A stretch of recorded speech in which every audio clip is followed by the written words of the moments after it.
भगवान बुद्धाच्या 2568व्या जयंतीनिमित्त आज अंबरनाथ येथे भव्य मिरवणूक काढण्यात आली. तसेच विविध कार्यक्रमांचे आयोजन करण्यात आले होते.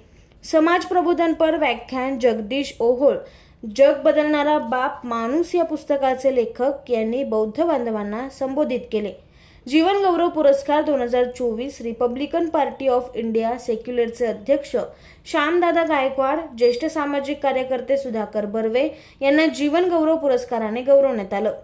सार्वजनिक बुद्ध जयंती महोत्सव कमिटी अध्यक्ष भारत टपाल, प्रमुख सल्लागार धनंजय सुर्वे, संजय बन्सल, भास्कर बोराडे, आनंद दांडगे, रवी साळवे, संजय महाजन, अजित तायडे, बापूराव मेश्राम, भाविनी कांबळे, रेश्माताई सुर्वे, लताताई डोंगरे, नरेश गायकवाड, किरण कांबळे, बाळासाहेब कांबळे, श्रेयसी गोडांबे आणि नागेश साळवी आदी मान्यवर उपस्थित होते.